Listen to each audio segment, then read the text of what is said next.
Coucou, moi c'est Adriana Yoki et voici un Dreamy Vlog un peu différent.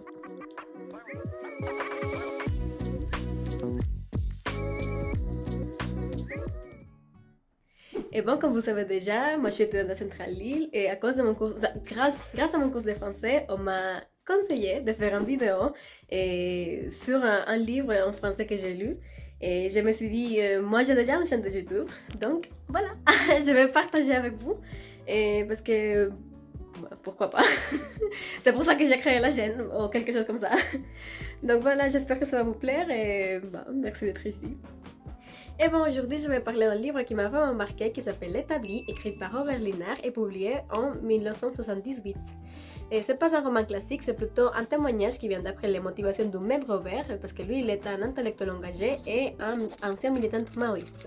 C'est pour ça, en fait, qu'en 1968, juste après le mai 68, il décide de s'établir, c'est-à-dire de se faire embaucher par l'usine Citroën HEC pour voir la réalité des ouvriers. Et bon, ça va tout commencer en janvier de 1969.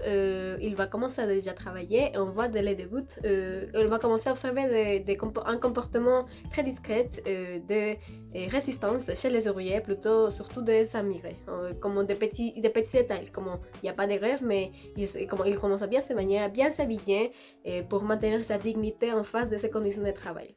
Puis il va connaître Primo, qui est un travailleur sicilien. Et ensemble, ils vont former le comité de base pour organiser une grève contre une décision très injuste, que c'est travailler 45 minutes non payées chaque jour. Oui. C'est pour ça en fait que le 17 février, se déclenche la grève. C'est un total réussite au début. Il y a 400 ouvriers qui se joignent, qui arrêtent totalement la chaîne. Mais malheureusement, évidemment, il y a la direction qui va essayer de l'arrêter avec des intimidations, des menaces, des placements forcés. Et la grève va évidemment s'essouffler. Et bon, après, en fait, il y a même Robert qui était exilé dans un dépôt. Et c'est là, en fait, qui se déroule le scénario qui m'a plus marqué, que c'est...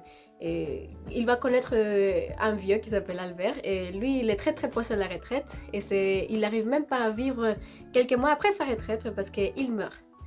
Oui, donc voilà, c'est vraiment triste, c'est vraiment marquant, c'est vraiment lourd et fort de lire, de comprendre, de simuler, parce qu'en fait, il n'arrive même pas à vivre. Et on voit comment l'établi, il vole le temps de surveiller. Et bon, c'est après que ce sont ces gestes d'après l'usine, comme par exemple après finalement, il y a ce travailleur qui fait les peintures, qu'en fait il va littéralement perdre son établi. Parce qu'il y a l'usine qui va, comme l'établi qu'il a fait lui-même, il va l'échanger par un établi, comme une machine moderne, et puis là, il va pas s'en sortir en fait. Et on voit comment ces éditions sont faites exprès et c'est de façon méchante. Et bon, franchement, j'ai adoré ce livre, pas que pour le style, que je le trouve assez simple, assez direct, mais pour l'intensité. C'est un texte qui triche pas en fait.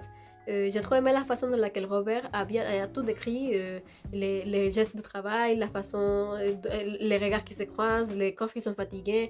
En fait, l'établi, c'est pas un récit militant, c'est une réflexion sur la violence silencieuse et invisible du travail. Et on voit ça quand, par exemple, la rêve qui a échoué, mais il y a quelque chose qui reste. Et il y a une mémoire collective, il y a une conscience de classe. C'est une victoire morale.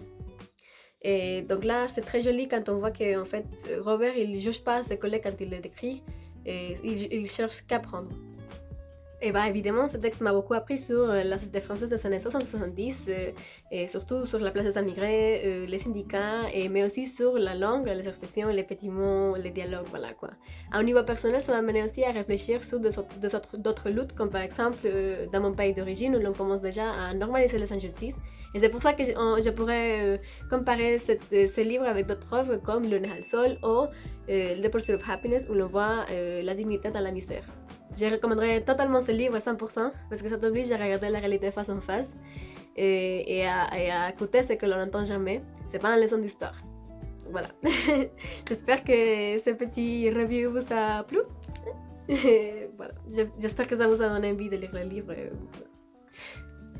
Salut!